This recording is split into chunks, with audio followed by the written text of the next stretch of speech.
बिस्मिल्लाहिर्रहमानिर्रहीम जी, अस्सलाम वालेकुम रहमतुल्लाहि व बरकात। आज का जो सेशन है वो हम हमेशा एक मिथ पकड़ते हैं, एक सोशल टैबू पकड़ते हैं, एक रिलीजियस टैबू पकड़ते हैं और उसकी गिरें खोलते हैं। उसके बाद एक नया आइडिया कोशिश करते हैं। नया आइडिया तो नहीं, दुनिया में हर बात जो सी है वो पुरानी बात है, सिर्फ समझने का वक्त होता है और यहाँ जो सा ना वो बात का भी वक्त होता है। तो वो वक्त और बात दोनों चीज़ें मिलती हैं, हम कहते हैं कमाल बात हो गई, हालांकि वो कुदरत ने पहले से चीज़ें रखी होती हैं। आज का जो सेशन है वो हमारे बड़े अच्छे दोस्त है, वो कह रहे थे लंबा पैंडा होना चाहिए। मैंने लंबा रास्ता लिखा था और इसके पीछे भी कोई हिकमत थी छोटी सी। लंबा रास्ता दरअसल एक फ़िलासफ़ी है जिसको मैं आपके साथ डिस्कस करना चाहूँगा। आप में से किसी को ये तजर्बा हो, शायद आज भी हुआ हो, कि आप ये ढूंढ रहे हो जगह और आपको कुछ लोगों से पूछना पड़ा हो, आप तलाश करते करते पहुँचे हैं। ज़िंदगी में आप देखिए, जब भी हमें किसी चीज़ का रास्ता ना पता हो तो हमें एक तकलीफ़ उठाना पड़ती है। वो तकलीफ़ ही होती है कि हम मुमकिन है कि हमें ला इल्मी की वजह से जो रास्ता तय करना पड़े, वो मुमकिन है कि वो मंजिल की तरफ ना जा रहा हो और वो रास्ता जो सा थोड़ा सा हमारा लंबा रास्ता हो जाए, हम पहुंच जाएं, थोड़ी सी वक्त ज़्यादा लग सकता है, थोड़ा से हमारे वसाइल एनर्जी ज़्यादा इस्तेमाल हो सकती है। ऐसा मुमकिन है कि हमारा जो सा वो टाइम के साथ साथ, हमारी एनर्जी के साथ साथ हमारे इमोशंस जो उनसे हैं वो भी डैमेज हुए हों, हमारी एक तवक्का, एक उम्मीद लगी हो, वो डैमेज हुई हो। ये बड़ा कॉमन सा है ज़िंदगी में। आप किसी भी चीज़ के बारे में एक गुमान करते हैं कि मेरी तैयारी मुकम्मल है, मैंने टॉप कर जाना है। आप पेपर देते हैं, नीचे से टॉप हो जाता है, पता लगता है कि जो मेरी तवक्का थी वो कुछ और थी, लेकिन टॉप जो उनसा फिर वो कोई और कर गया। अब ये एक बार नहीं होता जी, ये बड़ी दफ़ा लाइफ में होता है कि हम लोग ज़िंदगी में बेशुमार दफ़ा प्लान करते हैं, बेशुमार चीज़ें प्लान करते हैं और वो प्लानिंग और सब चीज़ें धरी की धरी रह जाती हैं और वो धरी की धरी रहने की वजह से नुकसान ही होता है कि जो सारे का सारा हमारा सफ़र है वो ख़राब हो जाता है जी। और सफ़र ख़राब होने की वजह से हमें अंदाज़ा होता है कि जनाब ये हमने जितनी एनर्जी, जितने वसाइल लगा दिए हैं, वो सारे के सारे एनर्जी और वसाइल जो उनसे हैं वो गलत लगा दिए हैं। हमने ज़्यादा कीमत अदा कर दी है, हमने ज़्यादा पे कर दी है, हमने हर वो चीज़ जो पे की है वो बहुत ज़्यादा थी उससे। ये आप अगर अपने बचपन से देखें तो आप में से हर कोई अपने किसी न किसी खिलौने के टूटने पे रोया होएगा। आप एक अपनी बचपन की ज़िद याद करें, आपने पूरी एनर्जी लगा दी थी अपने वाले साहब को मनवाने के लिए कि ये मुझे चाहिए और मुझे चाहिए और आज ही चाहिए। आपने पूरी एनर्जी लगा के वो चीज़ हासिल की। वक्त के साथ देखिए वो तमाम ख्वाहिशें जो पूरी हुई, आपको पता लगा कि यार ये एक बहुत ज़बरदस्त चीज़ मैंने नहीं मांगी थी। यानी जितनी मैंने प्राइस पे की, जितना मैं रोया, जितने मैंने आंसू बहाए, जितनी मैंने लेटनियाँ लीं, जितने मैंने जो उनसे ना वो बिलिदा, एक वर्ड है, इस पर भी आपने रिसर्च करनी है, बिलिदना क्या होता है। दुनिया में सिर्फ एक मखलूक है, वो बिलिदती है, बिलिदने का वर्ड है उसके साथ। ये आपने रिसर्च करनी है जाके, ये किस मखलूक के लिए बिलिदने का वर्ड बना हुआ है। और मैंने इतनी ज़िद्दें की, इतनी एफर्ट की, उसके बाद आखिरकार मेरी वो ज़िद पूरी हुई। लेकिन इतनी एफर्ट तो नहीं मुझे करनी चाहिए थी। पता लगा जनाब कि वो जो मैंने इतनी एफर्ट की थी, एक लंबा रास्ता लिया था छोटी सी चीज़ के लिए। और ये इंसान अपने बचपन से शुरू कर देता है। इंसान बड़ी चीज़ों के लिए बड़े बड़े लंबे रास्ते तय करता है। मतलब मैंने देखा जो लोग अपनी जवानी में एक इश्क फरमाते हैं, वैसे तो कहीं बड़े होकर भी फरमाते हैं, जो बड़े हैं वो बुरा नाम मनाएं जी, फरमाएं, मेरी तरफ से फरमाएं, मेरा क्या जाता तो लेकिन इंटरेस्टिंग देखें, लोगों को मैंने ऐसे ऐसे पापड़ बेलते देखा है, लोगों को ऐसी ऐसी तकलीफ उठाते देखा है, लोगों को ऐसे ऐसे मैंने मसाइल का शिकार देखा है, लोगों को ऐसे ऐसे गंभीर मसलों का शिकार देखा है। और इतनी तगोदो, इतनी एफर्ट, इतना घूमने, इतना तिगनी का नाचने के बाद पता लगता है कि जो अचीवमेंट हुई है वो अचीवमेंट सबको हो जाती है। और वो क्या, वो शादी। तो पता लगता है बंदे ने कुम को फतह करने जितनी एफर्ट की है, ठीक है जी, या बंदे ने जो उनसे जी एफर्ट क्या की है, एफर्ट इस लेवल की है कि शायद रंजीत सिंह भी हैरान हो जाए कि उसने भी पंजाब को फतह करने के लिए इतनी एफर्ट नहीं की थी। सारी मुग़ल सल्तनत हैरान हो जाए कि यार ये अजीब बंदा है, हमने बाबर ने इतने हमले किए, आखिरकार पूरी एम्पायर बनाई, ये एक लड़की के लिए इतनी एफर्ट क्यों कर रहा है। तो बंदे को ये एहसास कुछ सालों बाद जाके होता है कि यार वाकई वैसे बात तो कासिम साहब की सही थी, मैंने बड़ी ज़्यादा एफर्ट करके फिर जो चीज़ मैंने हासिल की वो उस इतनी कीमत की चीज़ नहीं थी, या इतनी वैल्यू भी नहीं थी। यानी मैंने बड़ा लंबा रास्ता लिया और बड़े लंबे रास्ते के बाद कोई पास पड़ी चीज़ उठाई। ये बड़ा एक खौफनाक अमल है कि आप अपने साथ वाले घर जाना हो, पूरा इलाका फिर के आप साथ वाले घर फिर पहुँचे। आप मेरी बात नहीं समझे कि आपने बड़ा फासला तय किया है, पता लगा जी बंदा थक गया है, हाम गया है और तोबा तोबा हो गई है जी, और सारे कवा जवाब दे गए हैं, सारा पोटेंशियल ख़त्म हो गया, आधी ज़िंदगी ज़ाया हो गई है। लेकिन जो हासिल हुआ है तो पता लगा यार जो चीज़ हासिल हुई है वो इतनी वैल्यू की नहीं थी, इतनी कीमती नहीं थी। बड़े लोगों को मैंने देखा है, बड़ा एक मारूफ जुमला है जो कोट किया जाता है कि बड़े लोग अपने पैसा बनाने के लिए सेहत गवा देते हैं। लंबा पैंडा, लंबा रास्ता, उसके बाद सेहत ख़राब हुई होती है, फिर पैसे को इस्तेमाल करते हैं सेहत को वापस लाने के लिए, और अक्सर सेहत वापस नहीं आती। पता लगा कि जिस चीज़ के लिए इतनी एफर्ट हमने की वो इतनी भी कीमती नहीं थी जितना हमने उसके लिए एनर्जी लगा दी। ये आपको मामला ज़िंदगी के हर शोबे में मिलेगा। लोग एक लंबा रास्ता लेते हैं, एक बड़ी प्राइस पे करते हैं, और उस चीज़ की इतनी प्राइस नहीं होती। यही वजह आप किसी को भी पुराना वक्त याद करें वो शर्मिंदा सा हो जाता है। कहते हैं यार ये वैसे ना ही मेरे साथ बात करो इस मौजू पे। आप कहते हैं नहीं, तुम पता है तुम क्या करते रहे अकेडमी में, तुम क्या करते रहे स्कूल में। कहता है ना मुझे शर्म आती है, ये ना बताओ, सब कुछ बताओ लेकिन ये ना बताओ। वजह क्या है? वो दरअसल उसने इतनी कीमत अदा की होती है, उसने इतने इतने लंबे पैंडे तय किए होते हैं। मेरा आज का सेशन इस हवाले से है कि हमें ज़िंदगी में ये बड़ी इंपॉर्टेंट चीज़ है, ये तय करना चाहिए कि लंबा पैंडा बंदा किस चीज़ के लिए तय कर रहा है। मोस्ट इंपॉर्टेंट, आप इतनी तगोदो जो कर रहे हैं, इतना सफ़र जो तय कर रहे हैं किसी भी हवाले से, वाकई सोचो तो क्या उतनी कीमत और उतने वसाइल और उतना वक्त देना चाहिए कि नहीं। यानी मिसाल लीजिएगा कि जिस चीज़ को आप अपनी जान के बलबोते पे जाके हासिल कर रहे हैं, ऐन मुमकिन है किसी को वैसे मिली हो। एक बड़ा मारूफ सा लतीफ़ा सुनाया जाता है। वो लतीफ़ा ये सुनाया जाता है कि एक रिसर्चर साइकोलॉजी का पागल खाने पहुंच जाता है और वो देखता है कि एक पागल जोन सा है वो जंगले जोन से उनको वो खींच रहा है, टकरे मार रहा है दीवार के साथ, लैला लैला कर रहा है। तो वो जो डॉक्टर होता है उससे पूछता है कि इसका क्या प्रॉब्लम है, इसका मेंटल इलनेस का क्या वजह है। उसने कहा जी इसको इश्क हो गया था और लैला से हुआ था, लैला इसको मिली नहीं है, उसके बाद ये पागल हो गया। वो बड़ा फ़ौरन डायरी में लिखता है कि दुनिया में लैला के ना मिलने की वजह से भी बंदा पागल हो जाता है। वो थोड़ा सा आगे जाता है तो एक और शख्स को देखता है, वो भी यही हरकत कर रहा होता है, सुलाखें जो उनसे उनको टकरे मार रहा होता है और सुलाखें खींच रहा होता है, कपड़े फाड़ होता है, लैला लैला कर रहा था। कहता है ये भी लैला का आशिक है। कहता है नहीं, इसकी शादी जो उनसी लैला से हो गई थी तो ये भी पागल हो गया। तो वो अपनी डायरी में लिखता है कि कई लोग ना मिलने की वजह से पागल हो गए और कई लोग मिलने की वजह से पागल हो गए। नतीजा ये कि हम जिस चीज़ के लिए इतनी तगोदो कर रहे होते हैं, मैं छोटी सी मिसाल आपको देता हूँ। हम पैसा कमाते हैं इसलिए कि हमारी ज़िंदगी में सुकून आए। अक्सर पैसा आ जाता है, सुकून नहीं आता जी। मैंने यकीन करे बड़े बड़े लोगों को देखा है, आज भी जो साइकेट्रिस्ट और साइकोलॉजिस्ट के पास जाने की बड़ी रेशो रिच लोगों की है या फिर थोड़े अवेयर लोगों की है, जो जानते हैं कि यार ये मसला जो उनसा है मेडिकल नहीं है, ये साइकोलॉजिकल है, हमें अपने बेटे या बेटी या अम्मी को चेक करवाना चाहिए। ज़्यादातर रेशो जो उनसी है वो थोड़ा वेल ऑफ क्लास मिलेगी आपको। वजह क्या है? और वजह ये है कि उन्होंने जिस चीज़ के लिए इतनी कीमतें अदा की है ना, वो इतनी कीमत की नहीं थी। बस थोड़ी सी मिसाल में आप एक लंबी और बड़ी जंग लड़ो और कहीं बाद में जाके पता लगे इस जंग के लिए मैंने जितने पापड़ बेले, जितनी तकलीफ उठाई है, जितना कतो गारत किया है, उस लेवल की जंग नहीं थी। अब छोटी सी मिसाल लीजिए, आपको आम गली मोहल्लों में छोटी सी जंग पे गन निकलती नजर आएगी। ये चंद दिन पहले का वाकया आपने देखा होगा कि जनाब वो गाड़ी का बम्पर टकराया, इतनी सी बात पे जो शरीफ बच्चा जो सा जनाब उसको कत्ल कर दिया गया, शहीद हो गई, मारा गया। ये आपको ये कॉमन ट्रेंड मिलेगा सोसाइटी में। वजह क्या? लोग लंबे पैंडे की आदी हो चुके हैं। यहां तक थोड़ा सा मैंने इसको पार्क कर दिया कंसेप्ट को, थोड़ा सा थीम समझ आ गया होगा। मैं एक दफ़ा एक पीर साहब के पास बैठा हुआ जी, ये दूसरा एक कंसेप्ट शुरू होने लगा जी। पीर साहब के पास बैठा हुआ तो मैंने उन्हें कहा कि जी आपके पास ये मोहतरमा जो आई है, इसका मसला कोई इतना बड़ा मसला नहीं था। वो हंस पड़े आगे से, कहते जी क्या मसला था? मैंने कहा जी इसका मसला जो सा था, इसको एक माइल्ड स्ट्रेस है और माइल्ड जो स्ट्रेस है वो उस माइल्ड स्ट्रेस की वजह से इसको इनोसोमिया हो गया, नींद उड़ गई है। तो आप इसको इतना एक तगोदो वाला प्रोसेस बता रहे हैं कि तू पूरा दिन ये कर, फिर रात को एक टांग पे खड़े होकर तूने ये इतनी बार पढ़नी है और उसके बाद कहीं जाके जो सा ना ये तेरा मसला हल हो जाएगा। मैंने कहा जी आपने इतना इसको घुमाया क्यों?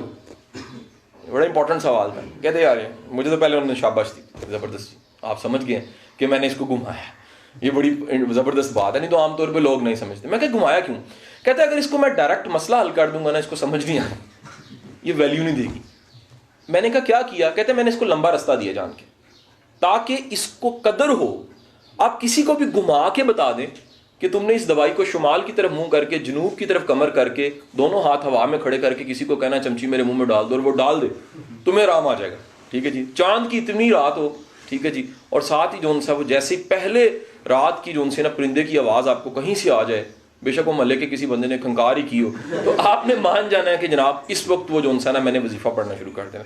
आप किसी को भी किसी लंबे रास्ते में डाल दें, वो लंबे रास्ते में खुश बड़ा होगा। ये हमारी सोसाइटी का मिजाज है।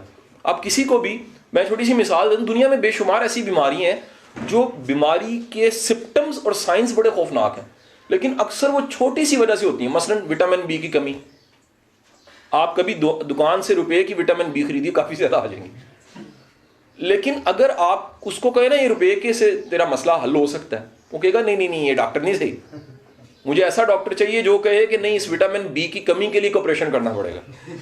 हमें ऑपरेशन चाहिए, हमें कोई मुश्किल सा अमल चाहिए, हमें मुश्किल सा चिल्ला चाहिए, हमें कोई लंबा पैंडा चाहिए। मैं ये आज के सेशन में आपसे गुजारिश कर रहा हूँ कि खुदा के लिए ज़िंदगी में लंबे पैंडों से बचें। हम इस लंबे पैंडे के चक्कर में फिर हाईजैक होने लग पड़ते हैं, जैसे पीर साहब ने हाईजैक उस औरत को कर लिया। ऐसे ज़िंदगी में बेशुमार लोग हमें मिलते हैं जो कि क्या करते हैं, और इकबाल कहता है वो एक सजदा जिसे तू गुनाह समझता, 1000 सजदों से देता है आदमी को निजात। एक सजदा ढूंढ लीजिए जिससे 1000 सजदे ना करने पड़े। ये है लंबे पैंडे से बचने का रास्ता, कि आपने एक सजदा ऐसा ढूंढ लिया कि यार मैं 100,000 सजदे से बेहतर है एक सजदा ऐसा करूं कि जो इंसान वो कम अज़ कम मेरी मेहनत ठिकाने लग जाए। इस तरह ज़िंदगी में बड़े लोग जो उनसे हैं बड़ा फिर लंबा पैंडा तय करते हैं, बड़ी बड़ी कीमत अदा करके हज जुमरे करते हैं, बड़ी बड़ी तगदों के बाद दोबारा हज करते हैं। शुक्र अब कानून बन चुके हैं कुछ ऐसे जिसमें रिपीट नहीं हो सकता। आप माजी में जाएं जब कवानीन नहीं थे, हर साल एक हज होता था और हर साल एक उम्रा होता था। ऐसे ऐसे लोग आज भी मौजूद हैं जो बिज़नेस कम्युनिटी से बिलोंग करते हैं और वो हर साल ऐसा काम कर लेते हैं। अच्छा, उसके पीछे एक सेटिस्फेक्शन जुड़ी होती है कि ये मैं इतना लंबा पैंडा तय कर रहा हूँ, इतने लोगों को पता लग गया, इतने लोगों को मुझे अलविदा कहना पड़ा, इतने लोगों को रिसीव करना पड़ा, इतने लोगों को आबे जमजम लोकल पानी मिला के बांटना पड़ा, इतनी खजूरें मैं लाया था 200 खजूरें इधर से खरीदनी पड़ी हैं, पैकेट बना के शालमी से तस्बीहें खरीदनी पड़ी हैं, शालमी की टोपियाँ खरीदनी पड़ी, उसके बाद मैंने सबको बांटी हैं, सब ने कहा जी बड़ी मुबारक हो आपको। वो जो लंबा सा पैंडा है, कभी आप टटोल के देखें, बड़े लोग, सारे नहीं मैं कह रहा, बड़े लोग ऐसे मिलेंगे जिन्होंने मकबूल हज जिंदगी में नहीं किया। वो क्या है, अपनी माँ को मुस्कुरा के नहीं देखा, अपने वालिद को मुस्कुरा के नहीं देखा, उनकी सेवा ही कोई नहीं की। अल्लाह के रसूल फरमाते हैं, आप मौजूद सहाबियों में आप कह रहे हैं खाक में मिले उसका सर, खाक में मिले उसकी नाक। 2-3 बार जब ये कहा तो सहाबियों ने कहा या रसूल अल्लाह किसकी बात कर रहे हैं? आपने फरमाया जिसने वालिदैन को बूढ़ा देखा और जन्नत हासिल ना की हो। यानी कि गारंटी कि बुढ़ापा देखा है, उनकी सेवा करके जन्नत बना ली अपनी। और बदबख्ती उसके लिए, अल्लाह के रसूल कह रहे हैं जिसने क्या देखा है जी, जिसने वालिदैन को बूढ़ा देखा है लेकिन उनकी खिदमत नहीं की। अब जरा ध्यान से सुने, यह है आसान काम, मेरे हिसाब से बड़ा आसान काम। आप हज के लवाजमात देखें, मेरा ख्याल है उसकी तैयारी कितने दिन पहले करनी पड़ती है। फिर अब तो अनाउंस कल ही हो गया जी, कुर्रा निकला करेगा, पहले आइए पहले पाइए, ख़त्म हो गया। फिर उसके बाद एक शॉपिंग करनी है, फिर उसके बाद सबसे जाके माफ़ी मांगनी है, फिर उसके बाद उधर पहुंचना है हज टर्मिनल पे, फिर एक प्रोसेस है, फिर वो उधर पहुंचना है, फिर उधर से रिसीव होना है, फिर एक गिला करना है होटल सही नहीं मिला, फिर करते करते 2 माह गुजरने हैं, फिर वो एक शदीद तगोदो के बाद। और एक इतने लंबे पैंडे से भी पहले एक चीज़ मौजूद है, वो क्या है? पेरेंट्स। उसकी तरफ बंदा ध्यान तो दे कभी। लेकिन फिर वही औरत वाला मसला और पीर साहब वाला मसला, हम आदी हो चुके हैं किस चीज़ के जी? लंबे पैंडे के। हमारा दिल करता है कि ऑपरेशन करे, हमारा दिल करता है कि जुकाम का भी ऑपरेशन कराएं। हम अक्सर अपनी डिस्क्रिप्शन का बता रहे होते हैं डॉक्टर को जाके कि डॉक्टर साहब मेरे पेट में बड़ी दर्द होती है। डॉक्टर कहता है पेट इधर होता है जी, ये टांग होती है जी। और हमारी डिस्क्रिप्शन बड़ी खौफनाक होती है। हमारा दिल करता है कि दुनिया का कोई मसला उसका एक ऑपरेशन होना चाहिए, उसमें जो इंसान तकलीफ होनी चाहिए, उसमें कोई लंबा पैंडा होना चाहिए। ये लंबे पैंडे से आज़ाद हो जाए ज़िंदगी में। लिस्ट बनाएं ऐसी चीज़ों की, आज ही लिस्ट बनाएं वो तमाम चीज़ें जिसके लिए आप लंबा पैंडा काट रहे हैं। सवाल अपने आप से पूछें, क्या लंबा पैंडा काटना बनता है? क्या इतनी तगदो बनती है? क्या इतनी तवानाई लगानी चाहिए? क्या इतना वक्त लगाना चाहिए? क्या मुझे अपना आप इतना काट के देना चाहिए? बड़ा इंपॉर्टेंट चीज़ है। हम अपना वक्त जब दे रहे होते हैं काट के, तो हम अपना आप दे रहे होते हैं। हम वो वक्त देते हैं जो वापस नहीं आना। आप कभी गौर कीजिए, आप किसी भी चीज़ को, और मैं आपको एक बड़ा बहुत इंपॉर्टेंट एक नुकता बताने लगा हूँ कि आपकी ज़िंदगी में जब भी मैच्योरिटी आएगी ना आप में, तो आपको ये एहसास बढ़ जाएगा मैंने वक्त ज़ाया किया। This is the clear symptom. ये इतना क्लियर साइन है जब, और उससे अगली स्टेज तकलीफ होने लग पड़ी है ना अगर आपको, यार ये मेरा वक्त का ज़िया था, तो मैं कहता हूँ आप दुनिया के खुशबख्त इंसान है। अल्लाह ने आपको ज़िंदगी की कदर मुनासिब उम्र में दे दी, क्योंकि ये एहसास अक्सर का बुढ़ापे में होता है। तब होता है जब ख़त्म होने को होता है। बकौल वासिफ अली वासिफ के, गाफिल की आंख तब खुलती है जब बंद होने को होती है। अगर आपकी अभी खुलने लग पड़ी है, खुशकिस्मत है कि आप बच गए। किससे बच गए जी? आप लंबे पैंडे से बच गए। अब ये चीज़ तय करने के बाद कि लंबा पैंडा या लंबा रास्ता जोन सा है वो ज़िंदगी में वहाँ काटना जहाँ काटना बनता है। तय करें कि अपने एनर्जी वसाइल कहाँ कहाँ काम में लाने हैं। तय करें कि मेरा करियर क्या है, तय करें कि मेरा फ्यूचर क्या है, तय करें मेरा विजन क्या है।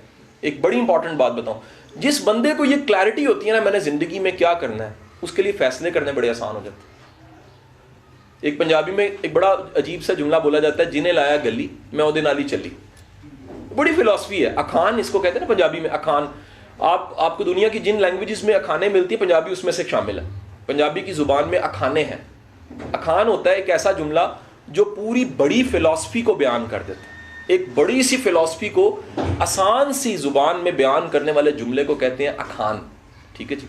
और ये जुमला है जी कि जिन्हें लाया गली में ओदे नाल ही चली। ये ज़िंदगी में ये तय करें कि मैंने ये नहीं करना, और ये बड़े लोग कर रहे हैं। किस तरह? घर से निकले इस्लामाबाद के लिए, शाहदरा क्रॉस नहीं किया, एक बंदे ने कहा जी तू सियालकोट वेख्या? कहता मैं नहीं वेख्या। कहता इकबाल दा शहर है शाहीना दा, चल तेन उत्थे लैके जाई। अब वो भूल के कि इस्लामाबाद जाना था। वो जनाब वो दोपहर तक जोन सा वो सियालकोट पहुंच गए, वो जाके इकबाल का घर देखा, वो जनाब उसके बाद फातिहा पढ़ी, सारे काम कुम करके उन्हें याद है वो इस्लामाबाद जाना था। फिर दोबारा सफ़र शुरू किया। वो किसी ने जाके जनाब वो गुजरात के पास का, यार तो इतने भांडे खरीदे ने, वो बजाय कि इस्लामाबाद जाते वो बर्तन की शॉपिंग करने लग पड़े। आगे गए तो जनाब जेलम की सैर ट्यूलिप पे बैठ के उन्होंने कहा यार इधर बारबेक्यू खाना चाहिए, और पता लगा ज़िंदगी तमाम हो गई और अपनी मंजिल पे हम पहुंच नहीं सके, शाम हो गई। बड़े लोगों के साथ ये होता है कि वो लंबे पैंडे में पड़ जाते हैं, वो इन चीज़ों में एनर्जी लगा देते हैं जिन चीज़ों से कोई वाज़िया तौर पे हासिल नहीं, वो दुनिया का हासिल हो या आखिरत का हासिल हो, वो कहीं ना कहीं कोई एडिशन जो उनसी है, उसकी बजाय वक्त को ज़ाया करने वाला दरअसल ज़िंदगी को ज़ाया कर रहा है। वक्त को बर्बाद करने वाला माजरत के साथ अपने वसाइल और अपने आप को बर्बाद कर रहा है। ये तय कर लेना कि मैंने करना क्या है, सबसे इंपॉर्टेंट चीज़ ये जल्द अज जल्द तय करें कि मुझे असल में करना क्या है। आपके फैसलों में आसानी हो जाएगी, बड़ा आसान है। आप जो लेने जा रहे हैं, जो करने जा रहे हैं, आने वाली चीज़ को देखेंगे मैच होती है कि नहीं होती। आप फैसला एक सेकंड के अंदर करेंगे। मेरे जो करीबी दोस्त हैं जो थोड़ा सा मेरे चीज़ों को देख रहे होते हैं रिलेटेड टू बिजनेस और बाकी, वो कहते हैं यार आप ठग फैसला करते हैं, ये नहीं करना, ये ट्रेनिंग नहीं करनी, ये काम नहीं करना, ये काम नहीं लेना, ये कंसाइनमेंट ना कर दो। मैं कहा यार उसका बड़ा आसान सा जवाब, मुझे पता मैंने करना क्या है। जब इंसान को पता होता है, ये जुमला अब ज़रा नाम होगा जुमला क्या है, जब इंसान को पता होता है कि मैंने करना क्या है, तो बड़े वो काम जो नहीं करने वाले वो नहीं करता। यानी ये बड़ा इंपॉर्टेंट जुमला है कि क्योंकि लोगों को पता नहीं होता करना क्या है, इसलिए हर वो काम कर गुजरते हैं जो करने वाला नहीं होता। आप दुनिया में कई लोग देखेंगे उन्होंने इतना पैसा इकट्ठा कर लिया, उतना चाहिए नहीं था। ये जो आगे पता लगा फिर वो उस्ताद का जुमला कि कंजूस किसी के माल की हिफाजत करते हुए मर जाता है। किसी का माल जमा होता गया, पहाड़ लग गए, काम किसके आ रहा है, नाअहल औलाद के, दूसरों के, भतीजों भांजों के। पता लगा जनाब बाबा जी जनाब गोली नहीं कोई सही खा सके दवाई की, कहते थे अल्लाह आप इनाम दे देगा, तो इलाज करा लो। कहते नहीं पैसे लग जाते। रोटी क्यों नहीं खाते जी, हमेशा दूसरों की तरफ से क्यों खाते हैं? कहते नहीं पैसे नहीं आती रोटी, तो पैसे नहीं खर्चने चाहिए। ठीक है जी। सवारी क्यों नहीं रखी, हमेशा लिफ्ट क्यों मांगते हो जी?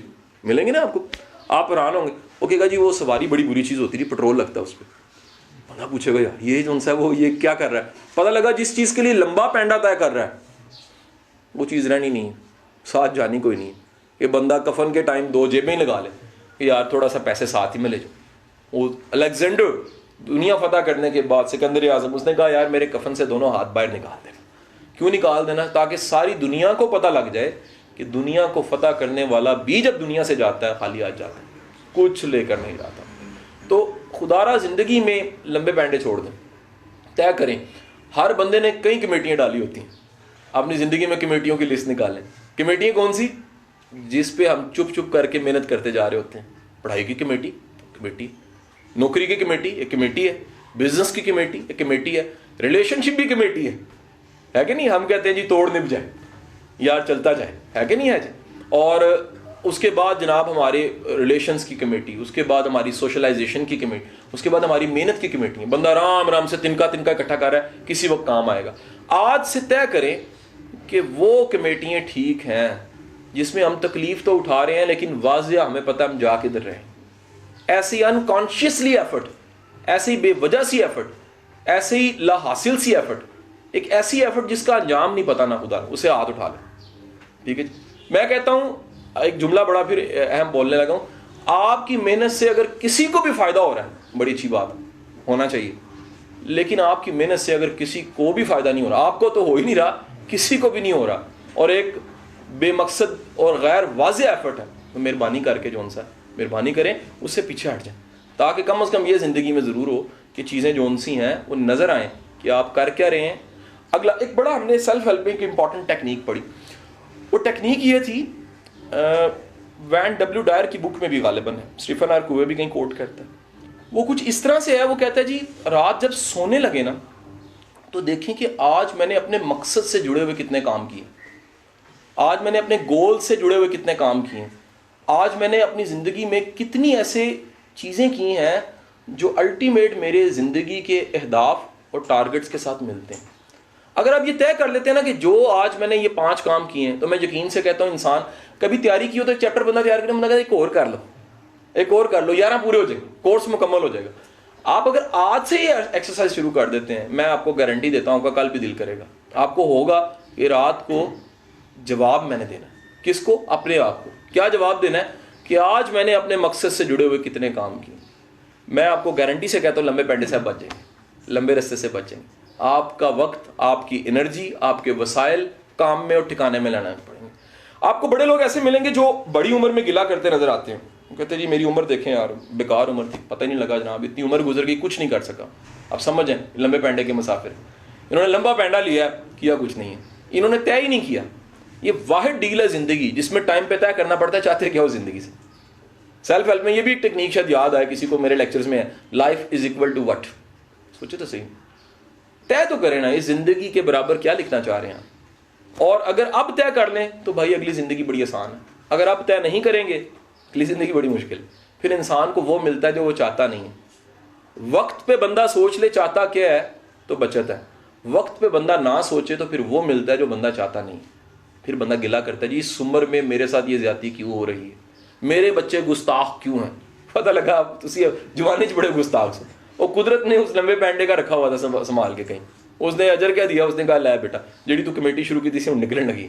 बंदा कहता यार मेरे बुढ़ापे मुझे पानी भी नहीं पूछ रहे, है ना। एक वो कहानी बनी कि जनाब वो एक शख्स था, एक ही लड़का था, एक ही माँ का बच्चा था, बड़ी मेहनत से उसने पाला, और बड़ी मेहनत से पालने के बाद जब वो जवान हो गया माँ ने उसकी शादी कर दी। औरत बड़ी अजीब सी आई, औरत ने क्या किया कि औरत ने जनाब कहा कि यार ये तेरी माँ का जो खांसना है मुझे अच्छा नहीं लगता, ये रात को मैं सोई होती हूँ ये खांसती है और इसकी आवाज़ खांसने की जो सी है मुझे तंग करती, मेहरबानी करके इसके ओल्ड होम में दाखिल करना। तो उसने जनाब वो थोड़ी बहुत एफर्ट वेफर्ट करके समझाने की कोशिश की उसे, और बीवी को समझ नहीं आई, आखिरकार बीवी की माननी पड़ी, वो माँ को किसी ओल्ड होम छोड़ा है।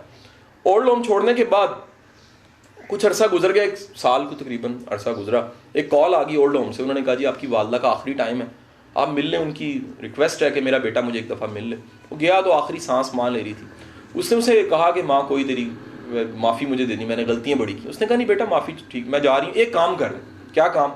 उसने कहा ये ओल्ड होम है इसमें पंखे नहीं लगे हुए, मेहरबानी करी इधर पंखे तो लगवा। उसने कहा माँ तो कितनी अजीम औरत, तुझे कितना एहसास है दूसरों का। उसने कहा बेटा मुझे दूसरों का एहसास नहीं, मुझे तेरा एहसास है, कभी तूने भी इधर आना है, कब से कब तक पंखे तो लगे होना, तो जो तूने मेरे साथ किया है वो कभी वापस भी तो आना है, ये तो नहीं कि मेरे पे एंड हो रही है स्टोरी तो उसके बाद शुरू होती है। ज़िंदगी में तय करें कि जिन चीज़ों के लिए आप बड़े जुनून और बड़े एफर्ट के साथ तगोदो कर रहे हैं, क्या जहाँ पर हक बनता है वहाँ कर रहे हैं? अक्सर का जवाब ना आएगा। उसकी वजह क्या? तय ही नहीं किया कि मेरी असल ज़िंदगी मेरी वो ज़िंदगी है जो वालिदैन से जुड़ी हुई है, असल ज़िंदगी वो है जिन जो रिश्तों से जुड़ी हुई है, असल ज़िंदगी मेरे करियर के साथ जुड़ी है, असल ज़िंदगी मेरे विजन के साथ जुड़ी है, असल ज़िंदगी मेरे इस मकसद के साथ जुड़ी है, मैं दुनिया में आया क्यों। अंदाज़ा कीजिएगा, वेल डोरेंट जोन्स है बड़ा शानदार एक लिखने वाला भी है और मुहक्किक भी है और हिस्टोरियन भी है। इंसानी नफ्सियात को और इंसानी जो अतवार हैं एंथ्रोपोलॉजी के, उस पर बड़ा अच्छे उसकी कमांड है, बड़ी शानदार उसकी किताब है व्हाट इज़ लाइफ के नाम से भी। व्हाट इज़ लाइफ जब उसने लिखी तो उसने दुनिया के 100 बड़े इंसानों को ख़त लिखे, ज़िंदगी क्या है, व्हाट इज़ लाइफ। कईयों के जवाब ही नहीं आए, कई इतने मसरूफ़ थे उन्होंने माजरत कर ली कि जी मैं गांधी को खत लिखा शायद उसने जवाब नहीं दिया, किसी को खत लिखा उसने जवाब दे दिया, उसने सब कुछ शामिल किया अपनी किताब में, विल डोरेंट की किताब में। और वो कहते हैं यार देखो इस 7 अरब को ये पता ही नहीं है ज़िंदगी क्या है, कितना बड़ा आलमी है, उसने जेल के कैदी को भी भेजा, what is life according to you? कहता है आज़ादी का नाम जिंदगी है। जो ना चीज़ हो वो जिंदगी होती है। ये बड़ा इंपॉर्टेंट जुमला बता रहा हूँ। जब तक छिने ना बंदे को जिंदगी की समझ नहीं आती। वो एक फिर मेरी वो किसी सेशन में मेरी कहानी वो, लेकिन दोबारा फिर मैं कोट करूँ लंबे पैंडे की वजह से। वो एक शख्स के पास दुनिया का कीमती हीरा था, कोहिनूर। वो होने के बावजूद उदास, गमगीन, बड़ा पशेमान सा। किसी ने कहा कि जंगल में एक बाबा बैठता है, बाबे को जाके मिलो, उसके पास खुशी का राज है।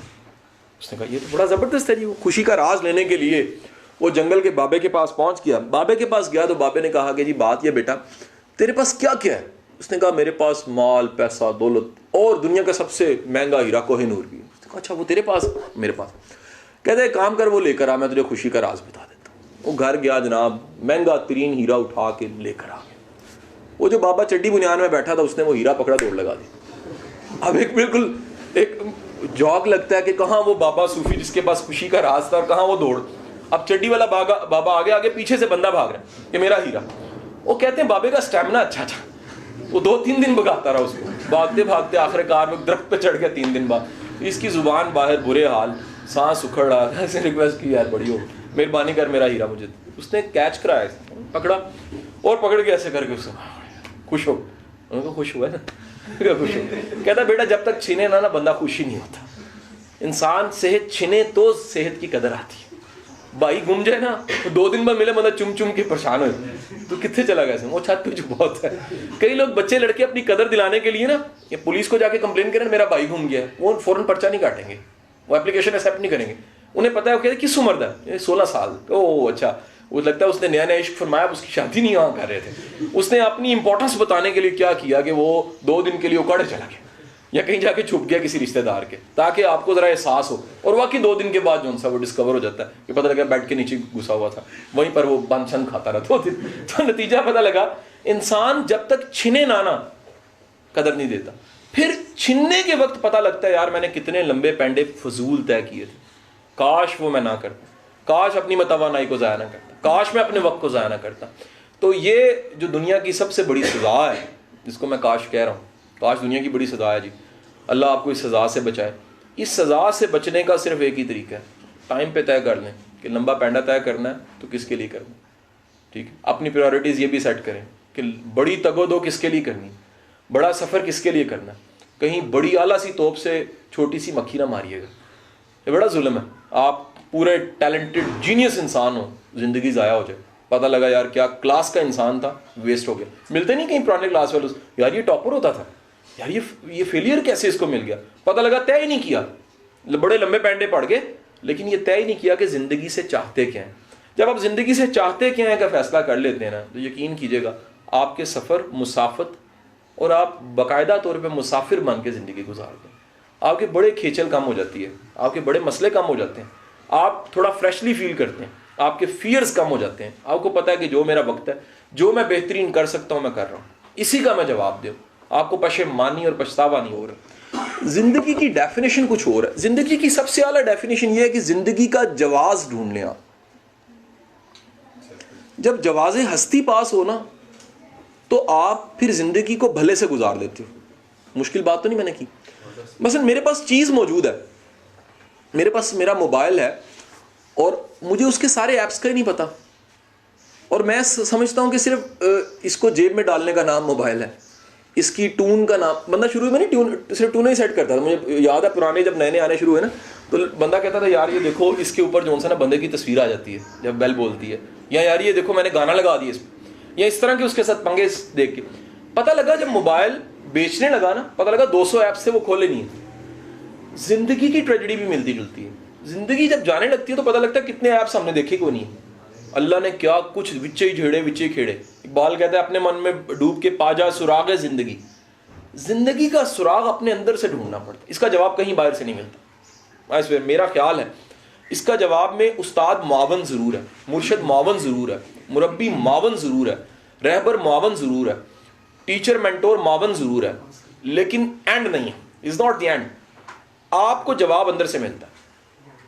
हेल्प हो सकती है, कंसेप्चुअल हेल्प हो सकती है, चीज़ों में सपोर्ट हो सकती है, किसी का जुमला किसी का इल्म आपको रास्ता बताने और समझाने में आसान हो सकता है, लेकिन ये मैं गारंटी दे रहा हूँ कि जवाब अंदर से मिलता, और जवाब सुनने के लिए हमतन गोश रेडी रहे। मेरा मशवरा, ये खबर नहीं है कब मालिक जोन सा है अंदर से ख्याल की शक्ल में बोल पड़े कि यार तुझे मैंने इसलिए भेजा, तू किधर जा रहा है। एक बड़ी मज़ेदार बात, ये दुनिया के हर बड़े बंदे के साथ ऐसे हुआ, ये जो मैंने फिनोमेना बताया ना वो ऐसे ही है। कोई कहाँ गर्क हो रहा है और क्या शेर लिख रहा है, वो कहता है मेरी पुरानी शायरी को जलाओ यार, मैं वो नहीं हूँ, मैं ये हूँ। पता लग गया कि मेरा जवाज़े हस्ती क्या है। जवाज़े हस्ती मिल जाए ना तो फिर ज़िंदगी उस दिन से शुरू। काउंसलिंग हम करते हैं ना, एक बड़ा कॉमन सा ट्रेंड मैं बताऊँ, कोई बड़ा ट्रैप बंदा है ना, बड़ा फंसा बंदा, उसको पल्ले बैठ जाए ना, याद रखिएगा आंसू वाहिद चीज़ है जो लामत है बंदा सच्चा, मसला बड़ा सच्चा। उसको पल्ले बैठ जाए तब भी आंसू है, बंदा सच्चा है। हल बताया है फिर रो पड़ा है, बंदा सच्चा है। हल बताने के बाद उसको हम एक बात कहते हैं, बीइंग अ गुड काउंसलर। ये सूफी कहेगा आपको जुमला, बाबा कहेगा आमतौर, वो कहेगा बेटा जिंदगी आज से शुरू हुई है, पीछे छोड़ दो जो भी। जिंदगी उस दिन का नाम है जिस दिन जिंदगी का एहसास आया कि ये जिंदगी है कि नहीं है। उससे पहले जिंदगी नहीं थी, बस दिन थे, साल थे। असल जिंदगी का वो लम्हा है जिस दिन एहसास आया यार क्या बात है, क्या जिंदगी है। जैसे उसको वो हीरा कैच करके पता लगा यार बड़ी शुक्र है मिल गया। आपको जिस दिन एहसास आता है ना, उस दिन समझ लें आपने जवाज़े हस्ती ढूंढ लिया। फिर आप फिर चीज़ों को करीब करीब जाने लग पड़ते हो, आपकी मंजिल सामने नजर आने लग पड़ती है। आप छोटा सा काम करते हो लेकिन म्यारी करते हो। आप कम से कम दावा तो नहीं, लेकिन ये कम से कम कहने के लायक हो जाते हो कि मालिक मेरी बेशुमार कुताही है, लेकिन ये काम ऐसा है मैं तेरे लिए कर टोटली, मुझे उसमें कोई गर्ज नहीं है, तू राजी है तो मैं राजी। जिस दिन आपने कोई काम ढूंढ लिया ना, इंपॉर्टेंट, सेथ गॉर्डन को पढ़ा आप में से किसी ने? रिकमेंडेशन है, पढ़िए सेथ गॉर्डन। आज की थ्योरीज में बड़ा नाम है सेथ गॉर्डन। सेथ गॉर्डन कहता है जो बंदा अपना best talent, best potential free नहीं दे सकता, वो तरक्की नहीं कर सकता। थोड़ी इंपॉर्टेंट चीज बता रहा हूं, बेस्ट टैलेंट, बेस्ट पोटेंशियल बिल्कुल फ्री नहीं ना दे सकता, तरक्की नहीं कर सकता। आज से अपना बेस्ट टैलेंट ढूंढो और अल्लाह से दुआ करो। मेरी रिक्वेस्ट है आपको ये प्लीज, और ये अल्लाह फौरन दुआ सुनता है, मेरा इस पे ईमान है, अल्लाह ये दुआ फौरन सुन लेता है। वो दुआ क्या है कि मेरे मालिक मेरे पोटेंशियल को अपने काम पे लगा, मेरी सलाहियत को अपने काम पे लगा, मेरे दिन पूरे होते जा रहे हैं, मुझे किसी काम पे लगा, मेरा बोलना, मेरी एनर्जी, मेरी जेब, मेरे वसाइल ठिकाने लगने चाहिए। सिर्फ ज़िंदगी पूरी हो गई तो ये ज़िंदगी थोड़ी है। अगर ज़िंदगी किसी के काम आए तो ज़िंदगी, ठीक है। तो मेरा ख्याल है ये भी एक मैच्योरिटी है कि आप अपनी ज़िंदगी से जुड़ी हुई ज़िंदगियों की इज्जत करने लग पड़ो, आप अपनी ज़िंदगी से जुड़ी हुई ज़िंदगियों में ज़िंदगी डालने लग पड़ो, आप अपने साथ ज़िंदगी जितनी जुड़ी हुई है उनको शऊर देने लग, फहम देने लग पड़ो, आप उनके वेल विशर बन जाओ। आपकी इससे ज़्यादा मैं समझता हूँ कि ज़िंदगी का मकसद इससे बड़ा कोई नहीं हो सकता कि बंदा नुकसानदेह नहीं रहा और फ़ायदामंद हो गया। इंपॉर्टेंट चीज़, अगर बंदा नुकसान पहुँचाना बंद करके फ़ायदा देना शुरू हो गया ना, मकसद हयात की तरफ चला गया। वो फिर साइंटिस्ट है तो डिस्कवरी करके देगा, टीचर है तो टीच करके देगा, इन्वेंटर है तो इन्वेंट करके देगा, राइटर है तो कलम उठा के राइटिंग के ज़रिए देगा, फिर उसका जो फ़न है उसके ज़रिए वो इस्लाह माशरा करेगा। दो सवाल है जी, दो सवाल। एक सवाल है जी कि हमें कैसे पता लगेगा कि हमारा मकसद क्या है या हमारा अल्टीमेट टारगेट क्या है या जवाज़े हस्ती क्या है। अच्छा याद रखिएगा, जिस मालिक ने आपकी तख्लीक की है ना, उस मालिक ने आपके मकसद की भी तख्लीक की है, और वो मालिक आसानियों की भी तख्लीक कर रहा है। फ्लो ज़रा देखिएगा जुमले का। जिस मालिक ने आपकी तख्लीक की है उसने आपके जवाज़े हस्ती की भी तख्लीक की है। उसने जवाज़े हस्ती के साथ साथ उस जवाज़े हस्ती के लिए आसानियों को भी तख्लीक किया। कुदरत इतनी मेहरबान है, कुदरत आपको किसी न किसी की ज़ुबान से बोलती नज़र आती है। कहीं ख्याल डाल देगी, कहीं किताब वो खुल जाएगी, कहीं रेडियो गलती से वो लग जाएगा, कहीं हादसा ऐसा हो जाएगा, कहीं समझा कोई किसी को रहा होगा लेकिन आपके लिए होगा। कई दफ़ा आप कहीं पहुंच जाएंगे और आप हैरान होंगे यार ये आज तो बात मेरे साथ हो रही थी, कुदरत ने कहीं से निकाल के आपको वहां भेज दिया। कुदरत आपको बताना चाह रही थी कि यार ये तू ज़्यादा ही कर रहा है, कुछ इतना तेरा करना नहीं बनता, अपना आप ज़ाया ना कर, ठीक है। ये जो इकबाल का, मैं छोटा सा वो आशिक और दीवाना हूँ, इकबाल की फ़िलासफ़ी में इकबाल फ़िलासफ़ीज़ को जनरेट भी करता है, फिर फ़िलासफ़ीज़ को नाम भी देता है। ये बड़ी बड़ी इंपॉर्टेंट बात मैंने की है, मुश्किल सी बात की है। और इकबाल की फिलॉसफी में टर्मिनोलॉजी है एहसासे ज़िया। अल्लाह बिट क्या बात है, दे के एहसासे ज़िया तेरा लहू गरमा दे, है ना, समथिंग इस तरह जी। अब वो जो एहसासे ज़िया है ना, उसका मतलब ये है कि आपके अंदर ये एहसास के ज़ाया हो रहा हूँ, ठीक है कि नहीं, मैं डूब रहा हूँ, मेरा वक्त ज़ाया जा रहा है, मैं जा रहा हूँ, या मैं वो काम की तकमील के बगैर जा रहा हूँ जिसके लिए आया हूँ। और ये खोखलापन बड़ी बड़ी उम्र में होता है। बड़ी बड़ी उम्र में लोगों को देखा, 90 साल की उम्र में जाके लोगों के इंटरव्यू लोगों ने लिए, क्या है जी, खोखलापन है। क्या खोखलापन है? वो कहते हैं खला है, वो नहीं ढूंढ पाए जिसके लिए आए थे। अच्छा, ढूंढ नहीं पाए, कुदरत जगह जगह बोलती रही, इशारे देती रही। अल्केमिस्ट अगर पढ़ा हो तो ओमन्स की बात वो करता है, ओमन्स दिए, इशारे दिए, कुदरत इशारों से बोली, सितारों से बोली। बंदा हैरान होता है, यार आज मुझे रोना क्यों आ रहा है। कभी कभी इंसान होता है, बंदा कहता है यार ये बेवजह शानदार रोना आ रहा है। ये बड़ा जुमला बड़ा इंपॉर्टेंट है, शानदार रोना होता है दिल से रोना, यार मेरे पास कोई वजह भी नहीं है। बंदा कहता है यार ये ना दुआ मांगने का टाइम है। याद रखिए, बेसबब बेवजह रोना है ना आइडियल है, इसका मतलब है मालिक ने आपको याद किया है, मेरे बंदे मांग तू मुझसे। तो अब बंदे के मुंह से दुआ ही ऐसी निकल जाती है, जवाज़े हस्ती बन जाती है। जैसे मैंने आज कहा, ये दुआ ज़रूर मांगे कि मेरे मालिक मुझे इस्तेमाल, मैं तेरी मखलूक के काम हूँ। कोई असाइनमेंट दे, हमेशा मालिक के पास बंदा जा कहता है जी मेरा काम कर, क्या ये मालिक मेरा रिश्ता नहीं होता फिर, ठीक है, मालिक काका नहीं हो रहा है कि रिश्ता हो जाए तो अगला मालिक और काके चाहिए। लोगों को दुआएं मैंने मांगते देखे, अच्छा काका हो, काके का रिश्ता नहीं मिला, फिर वही दादे परदादे ही करते आ रहे। एक है मालिक के पास आप पहुंचे, आपने कहा मैं खादिम, हाथ मांग, हुक्म फरमाया, ये बड़ी बात है। छोटा दर्जा है, आम दर्जा नहीं है। 7 अरब में चंद लोगों को ये दर्जा मिलता है। क्या दर्जा?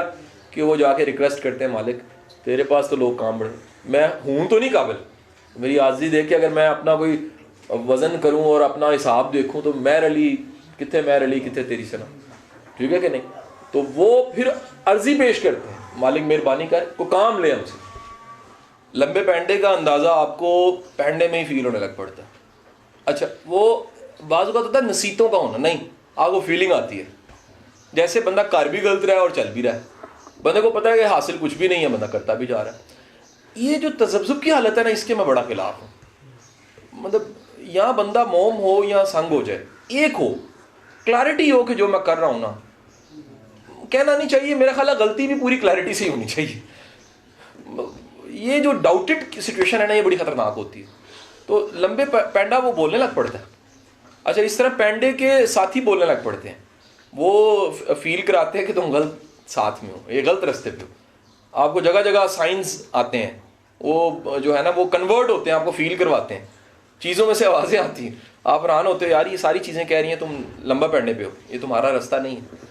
बंदा अपने रास्ते पे और अपनी मंजिल पे जितना कशा जाता है ना, जितना आसानी से जाता है, आप सोच नहीं सकते। उसमें सबसे अच्छी जो कैफियत होती है वो सरशारी की कैफियत होती है, ब्लिस।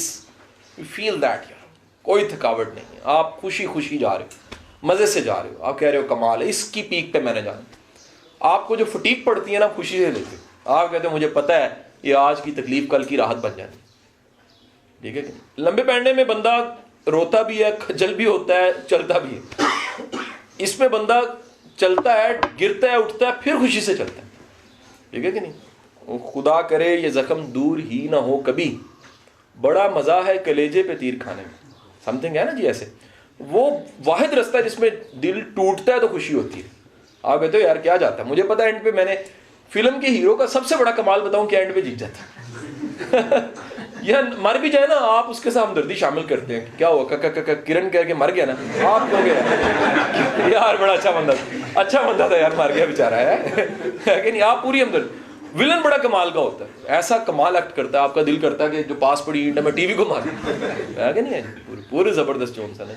आप अपने इमोशन जोड़ लेते हैं, नफरत के इमोशन ले, एक बंदा है जो नफरत के इमोशन ले लेता है, जाती जिंदगी में बेचारा भला मानसा होता है। आप जितने हीरोइन है ना, विलन्स हैं, लोकल विलन्स को मिले जाके, बेचारे बड़े शरीफ बेगमों से कुट खाते फिरते नजर आते हैं, और फिल्म में विलन होते हैं जनाब, ऐसा गुंडासा पकड़ा होता है, बड़क लगा के कहते हैं छड्डांगा नहीं, हालांकि कुछ भी नहीं छोड़ सकते वो पूरे हाल में बड़ी मुश्किल से ज़िंदगी गुजारे होते हैं कि नहीं है जी। अक्सर पुराने, मुझे बड़ा किसी ने शानदार बात बताई कि 80s में जो ड्रामे जिनमें उस ज़माने में बड़ी को कमाई नहीं थी मीडिया से, अब तो मीडिया से अर्निंग बड़ी अच्छी होती। तो मुझे एक दोस्त बता रहा है कि एक बड़े मारूफ एक्टर हैं जो ड्रामा में नज़र आते थे, वो डेली चौधरी बन के ऐसे, उन्होंने उनका जो पग का कुल्ला था ऐसे खड़ा हुआ, और उन्होंने जो खुस्सा पहना वो आगे से टर्न हुआ है, और अपने एक मज़ारे को ना पाँव से ठोकर मार के कहते हैं दफ़ा हो जा। और रोज़ टीवी स्टेशन के बाहर, स्टूडियो के बाहर वो वैगन के इंतज़ार में खड़े होते थे, लिफ्टें मांग रहे होते थे। अब कैरेक्टर जो उनसे है वो विलन का है, असल में वो है ही कोई नहीं, वो बेचारा बड़ा शदीद हमदर्दी के लायक इंसान।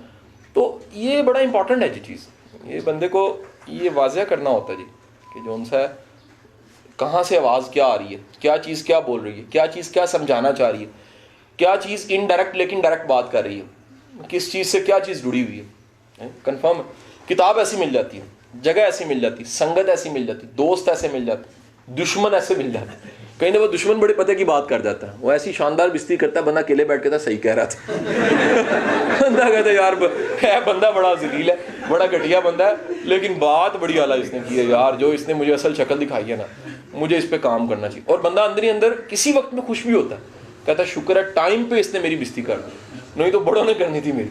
ये टाइम पे जो हो जाना है ना, ये बड़ी खुशकिस्मती होती है, ये आपको टाइम पे किसी ने सही कर दिया, ठीक है जी। और कुदरत जो सी ऐसे पेचकस इस्तेमाल करती रहती शुरू में, ये ट्यूनिंग श्यूनिंग हो जाए यार, लंबा सफ़र है, ज़िंदगी बड़ी वैसे बड़ी मुश्किल है, ठीक है। हाँ एक है जी लंबा रास्ता, एक ऐसा लंबा रास्ता है, एक दो ऐसे भी रास्ते हैं जिसके मैं हक में हूँ यार। ऐसे बेगर्ज रिलेशन जिसके बारे में हुक्म है कि इनकी खिदमत करो, वालदैन हो और दोस्त।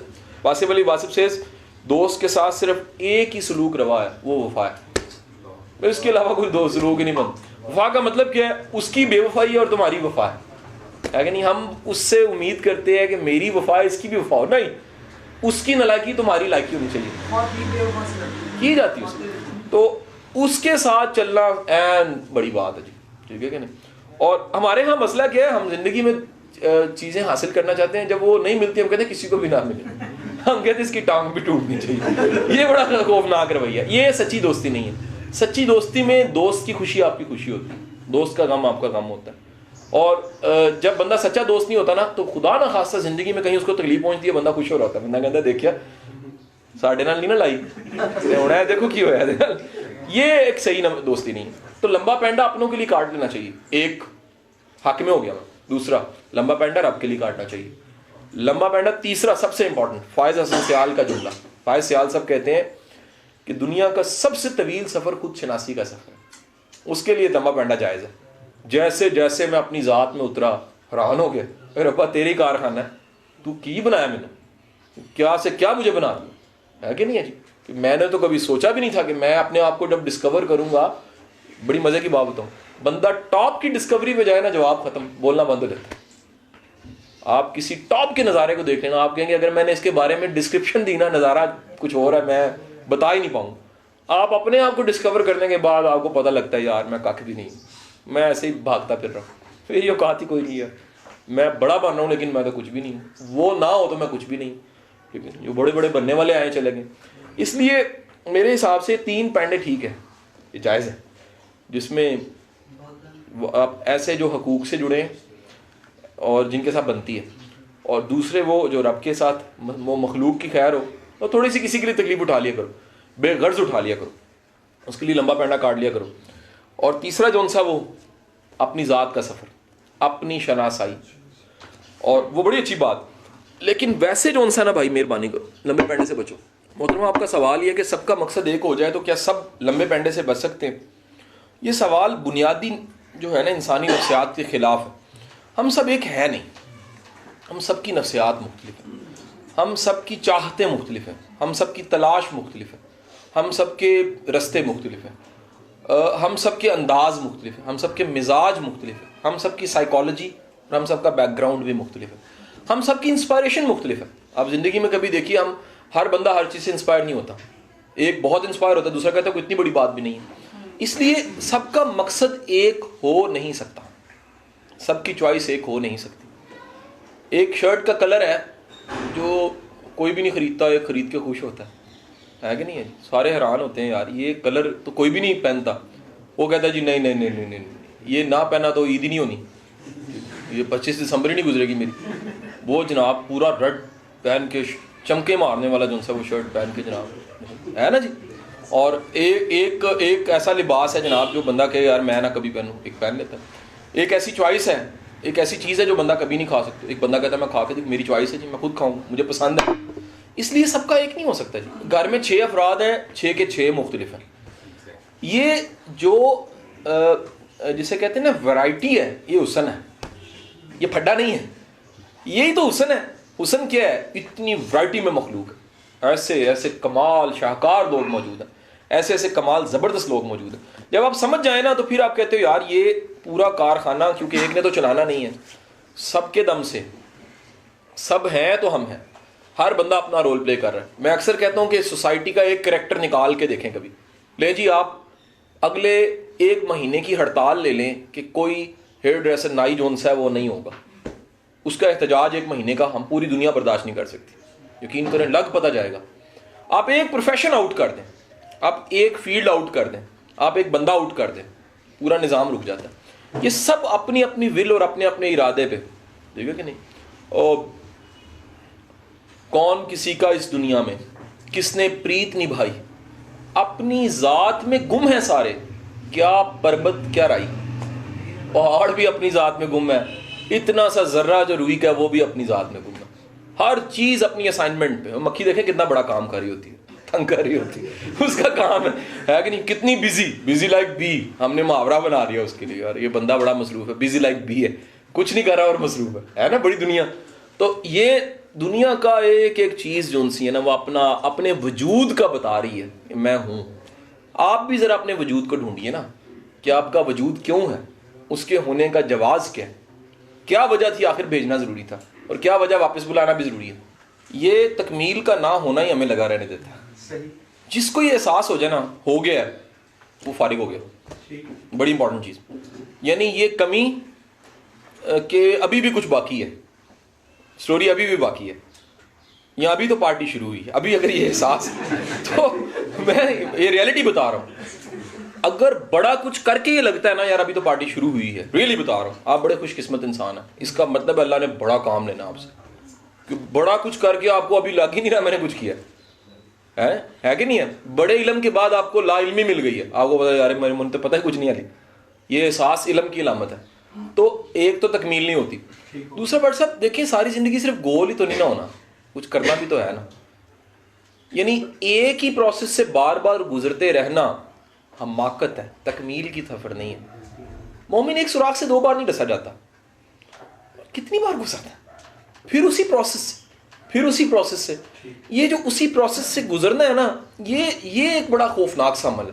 लोग बार बार उसी पैंडे की तरफ जब आ जाते हैं ना, बड़े लोग ऐसे आपको मिलेंगे कि ठोकर खाने के बावजूद भी लड़ नहीं किया, फिर वही ठोकर खा रहे हैं, ठोकर खाने के बावजूद फिर लड़ नहीं किया, फिर वही ठोकर खा रहे हैं। जेल एक बार बंदा चल जाए उसके लिए दोबारा जेल जाना बड़ा आसान हो जाता है, रुझान पाया जाता है, पता है मैक्सिमम क्या हो जाएगा, जेल जाऊंगा। जो बंदा अपनी ठोकर से गोल नहीं होता ना, खतरनाक वो है। गोल होने वाला तो टूर पड़ता है ना, गोल चीज तो फ्लो में चली जाएगी। जो गोल नहीं हुआ ना और ठोकरें खाई जा रहा है, बड़े खतरे में, रुका भी हुआ है, रोंदा भी जा रहा है, पहुंच भी कहीं नहीं रहा, खतरे में वो है। जो टूर पड़ा है ना वो बड़ा खुशकिस्मत है, वो तो कहाँ चला है, पहाड़ों से चला है और दरियाओं में आ जाएगा, पत्थर नहीं मिलते। गोल होते होते आखिरकार कमाल शाकार बन गया, ऐसे लगता है जैसे किसी ने बाकायदा तराशा है, पता लगा नहीं ठोकरें इतनी पड़ी हैं, इतना उसको रगड़ा लगा है, आखिरकार शानदार एक उसकी शक्ल बन गई, रंग उसके नुमायाँ हो गए, वो हक लाल है। लेकिन एक है रुक ही गया, ज़ाया हो गया। जिस सफ़र से कोई कमाई की है ना, उस सफ़र को सलाम ज़रूर करना है। उस्ताद कहता है उस गुनाह का शुक्रिया अदा करना है जिस गुनाह ने तौबा करा दी। वो क्या गुनाह यार, ओहो हो, जिसने आपको तौबा करने पे मजबूर कर दिए, कमाल है ना। और एक ऐसा बंदा या ऐसा सफ़र जिसके बाद पता लग गया कि यार ज़िंदगी में ये डील मैंने कभी नहीं करी, कमाल बंदा यार वो। उसने तुम्हें एक दफ़ा बता दिया कि यार कभी भी अपने पैसे साइड वाली जेब में नहीं रखने, बड़े पैसे बच जाएंगे आपके। वो आम बंदा नहीं है, लेकिन अगर वो सिखा के नहीं गया फिर वही होता जा रहा है। मैं ये समझता हूँ, ये भी एक फिर मैच्योरिटी पे एहसास बता रहा हूँ। एक लेवल है लाइफ में जहाँ आप अपनी ज़िंदगी में जिन्होंने ज़्यादती की होती है उनके लिए भी दुआ गो हो जाते हैं, कहते यार मालिक ये ना होते तो मैं आज जाना होता, ये ना होते तो मेरे पास ऐसा दर्द ना हो। बाज़ औक़ात इंसान को किसी ने दर्द ऐसा दिया होता है, वो बंदा चला जाता है, दर्द संभाला जाता है, और दर्द फ्रिज में ऐसी जगह पड़ा होता है, जब दिल करता है ना, या कई दफ़ा निकल के वो आप ओवन में गर्म करके ताज़ा ताज़ा तैयार हो जाता है। पुरान होते यार ये मेरा दिल जो रो रहा है ना आज, ये दर्द वहाँ का है लेकिन काम कई जगह आ रहा है, एन दुआ के टाइम काम आ गया, है कि नहीं। टूटा बंदा बड़ी जल्दी उसकी दुआ से नहीं जाती है, टूटा कितों होता है काम किसी जगह, है कि नहीं है। वो आजिज़ी अपनी बयान करता, कहते यार देख मेरा बचा कख नहीं था, मैं तब भी दे रही था, आज मैं इधर हूँ, मैं तब भी दे रही हूँ। यही वजह है वो हाथ उठाता है, मालिक कहता है यार आजिज़ी वाला बंदा आजिज़ है, ठीक है कि नहीं। इसलिए वो उसका भी शुक्रिया, जिसने ज़्यादती की, जिसने बड़ा मज़ा चखा, उसका भी शुक्रिया, ठीक है कि नहीं। जो ऐन गलती के वक्त, आज का सबसे बड़ा जुमला, पूरे शऊर के साथ कि यार ये मेरे साथ ज़्यादती कर रहा है, और पूरे शऊर के साथ तुम उसे दिल से माफ़ करते हो, ये वलायत की निशानी। आप बड़े बंदे, छोटे बंदे नहीं हो, फिर आप आम इंसान नहीं हो। ये आपको पता है ये शऊरी गलती है, और आप शऊरी माफ़ी दे देते हो ना। अगर आप कहते हो यार क्या जाता है, कुछ नहीं जाता, मेरी क्या मजाल, जिसका मैं कलमा पढ़ता हूँ उसने किसको माफ़ किया, कैसी माफ़ियाँ दी हैं, तो मेरी कम अज़ कम मेरी उस ज़ात से मोहब्बत का तकाजा ये है, माफ़ कर दो। यहाँ आप कहते हो यार पता नहीं कहाँ मुझे भी माफ़ी चाहिए, शायद आज मैं छोड़ रहा हूँ, मुझे पता नहीं कहाँ मेरा मालिक माफ़ कर देगा, ठीक है। कोई हिसाब अपने साथ नहीं करवाना चाहता, इसलिए दूसरों के साथ हिसाब भी ना करें, ठीक है कि नहीं। इसलिए इंपॉर्टेंट चीज़ ये कि वो पैंडा जिसके पास सबक आ गया ज़बरदस्त, लेकिन रिपीट ना करें। अगली ज़िंदगी पिछली ज़िंदगी से बेहतर होनी चाहिए, अगली ज़िंदगी क्लैरिटी से होनी चाहिए, अगली ज़िंदगी ज़ोक़े सफ़र के साथ होनी चाहिए, अगली ज़िंदगी बेज़रर होनी चाहिए, और अगली ज़िंदगी फ़ायदेमंद होनी चाहिए दूसरों के लिए। अगर अगली ज़िंदगी भी पिछली ज़िंदगी जैसी है ना, वही कोताहियाँ वही गलतियाँ, फिर थोड़ा ईमान रह गया, मोमिन जो उनसे दोबारा नहीं डसा जाएगा। आखिरी सवाल, सबसे आसान, इस सवाल को ले लीजिए। पहले सवाल ये है कि सबसे बेहतर को ऐसी टिप बता दी जाए, नुस्खा बता दिया जाए जिससे ज़िंदगी का मकसद जल्दी तलाश हो जाए। ऐसे ही मैं समझता हूँ कि इसका सबसे आसान अगर नुस्खा है वो खलूस नीयत है। मसलन बंदा हर चीज़ में कुमन केरी डाल लेता है, कम से कम, ये जुमला फिर अहम जुमला है, एक ख्वाहिश ऐसी हो जिसमें बंदा सच्चा हो। बंदा कहता है मालिक मेरी ये दुआ खालिस दुआ है, मेरा इसमें और कोई लालच नहीं है कि ये मैं बड़ों को मिला हूँ, मुझे मेरे अपने आप से मिलवा, मेरी अपने से राब्ता मेरा नहीं हुआ, मैं अपने मन में नहीं डूबा। और उससे भी अगला टिप ये है कि इसके लिए आप दुआ भी करें, बाकायदा आप सजदे में सर भी रखें, इसके लिए आप आजिज़ी पेश करें, इसके लिए अपनी तन्हाई और रब के साथ कनेक्टिविटी जोड़ें, मालिक मेहरबानी कर। तीसरा नुस्खा है एक और भी टिप, वो है गौर व फिक्र, और ये आदत डालनी चाहिए। ये बड़ा काम है, बड़ा इंपॉर्टेंट काम है। 756 बार कुरान पाक में हुक्म, बड़ा कम ये बताया जाता है, तुम मेरी निशानियों को नहीं देखते, तुम मेरी उन आयात को नहीं देखते। पूरी कायनात बोल रही है, एक एक चरिंद परिंद बोल रहा है, एक दरिया की रवानी बोल रही है, फूल की कली बोल रही है, एक चटखना बोल रहा है कली का, और एक पत्थर का टुकड़ा जो बहता पानी में आ रहा है बोल रहा है, और इतने पहाड़ जो आसमान को छू रहे हैं बोल रहे हैं, और कहाँ बादल उठता है कहाँ बरसता है बोल रहा है, और कैसे मैंने जंगल आबाद कर दी बोल रहे हैं, कैसे हुस्न मैंने बखेर दिया बोल रहा है, कैसे मैंने आसमान को बुलंद कर दिया बोल रहा है। जब आप गौर खोज करते हैं ना, याद रखिएगा, गौर खोज के बाद अपनी तलाश के बाद भी इंसान पे मखलूक की खिदमत वाजिब हो जाती है। गारे हिरा के बाद फिर मदीने और मक्का की गलियां होती हैं। ये बनता यही है कि जिसने अपना आप ढूंढ लिया ना, जिससे कनेक्टिविटी मिल गई है, उसका बड़ा साइन ये है कि उसकी ज़ुबान और उसके हाथ से फ़ायदा हो। ये पक्का फार्मूला बता रहा हूँ, जिससे फ़ायदा जुड़ा है ना, उसका उससे राब्ता है। ये नहीं हो सकता, बंदा बेफैज़ा नहीं होना चाहिए। ज़िंदगी में कुलिया बना ले, सब कुछ बन जाए, बेफैज़ा इंसान ना बने। बेफैज़ा क्या होता है? फ़ायदे कोई नहीं है कि नहीं है जी। वो दरख्त भी बेफ़ायदा हो जाए ना, बेफैज़ा हो जाए, बल्कि उसको भी काट के चूल्हे में डाल दिया जाता है। मझ भी खांगड़ हो जाए ना, गाय खांगड़ हो जाए, खांगड़ कहते हैं दूध ना दे, कसाई के हवाले कर दी जाती है। हमारी ज़िंदगी बेफैज़ नहीं होनी चाहिए, हमारी ज़िंदगी सूदमंद होनी चाहिए, बेगर्ज होनी चाहिए, इससे जुड़े लोगों की ज़िंदगी में आसानी होनी चाहिए। तो आप ये 3 काम कर दें। अच्छा, एक चौथा नुस्खा भी है, आखिरी नुस्खा, इस पर मैं शायद इसको आखिरी कह दूँ। अपनी ज़िंदगी में एक काम 100% इसलिए करें कि मालिक ये मैं इसलिए बेलोस होकर कर रहा हूँ, मुझे तेरे से सिर्फ ये जवाब चाहिए, मेरा मकसद क्या है। एक काम, वो रोटी खिलाना ही हो, रास्ता बताना ही हो, किसी गरीब की मदद ही हो, बिलखसूस ऐसे की मदद जिससे शुक्रिया भी नहीं मिल सकता। सबसे इंपॉर्टेंट, हम ऐसों की मदद करते हैं जहाँ से पता लगे कि पैसे जेब में बाबे के डाले हैं तो बाबा जी हूँ शुक्रिया भी, दुआ भी दो ना, ठीक है कि नहीं। हम ऐसे की मदद कि मेरे मालिक ये मैं जो कर रहा हूँ ना इसलिए कर रहा हूँ तो मेहरबानी फरमा, मेरा पैंडा खोटा होने से बचा दे। आप ये करके देखें, मालिक करम करेगा इंशाल्लाह। ये जवाब मेरा ख्याल है ये ऐसा सवाल है जिस पे मालिक में ना नहीं, मालिक के दरबार में ना नहीं। अगर आप शायरी में ऐसा किया जा सकता है, हकीकत में तो बात कहना बड़ा बुरा है, लेकिन जिस तरह पैराडाइज लॉस्ट लिखी गई मेल्टन की, ऐसा शायरी में अगर तसव्वुर में तखय्युल में कहीं सोचे ना कि मालिक के दरबार में बेशुमार चिट्ठियाँ आ रही हैं और खोल खोल के पढ़ी जा रही हैं, सुनाई जा रही, मालिक ये तेरे बंदे ने कहा, उसमें से जब ये चिट्ठी आती है तो मैं समझता हूँ बड़ी कमाल की चिट्ठी है। किसी बंदे की चिट्ठी आ गई, मालिक मुझे भेजा तूने क्यों, मेरे पैदाइश का मकसद क्या है, मेरा जवाज़े हस्ती क्या है। ये एक आला चिट्ठी है, ये बड़ी ज़बरदस्त चिट्ठी है। तो मेरा ख्याल है आपकी चिट्ठी जानी चाहिए, इसका जवाब आना ही आना। ये वाहिद चिट्ठी है जो ठक जाती है, ठक आती है। अच्छा, बाज़ औक़ात लगता नहीं है ठक आई है, ये अहम बात, ख़त्म करने लगा हूँ बात। लगता नहीं है ठक आई है, लेकिन कहीं आगे जाके पीछे मुड़ के देखते हैं तो याद आता है कि सफ़र वहीं से शुरू है जिस रात मैंने दुआ मांगी थी। समझ आती है कि यार वो इश्क पे फरियाद लाजिम थी, सो वो हो भी चुकी। अब ज़रा अब वो तासीर का वक्त आ गया। उस टाइम नहीं पता लगा कि मैंने मांग क्या लिया, मांगने के बाद कहीं बाद में जाके पता लगा कि ऑपरेशन उसी दिन स्टार्ट हो गया था। ये जो सा ना पूरा ऑपरेशन मालिक ने शुरू कर दिया, बंदे भेजने शुरू कर दिए, ज़राए पैदा कर दिए।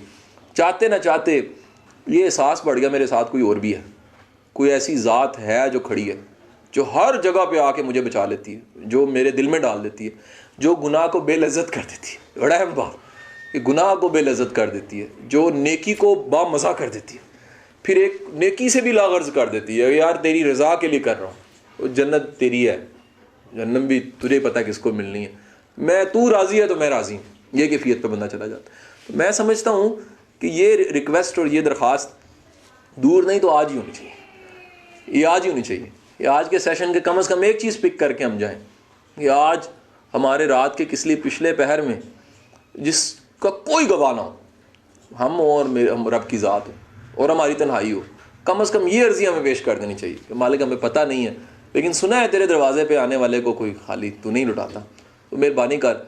आज तू अगर देख तो दुनिया का सबसे बड़ा गुनाहगार तेरे दरबार में आ गया, लेकिन उस गुनाहगार का सबसे बड़ा ईमान या कुल असासा ये है कि कायनात का सबसे बड़ा रहम करने वाला तू है।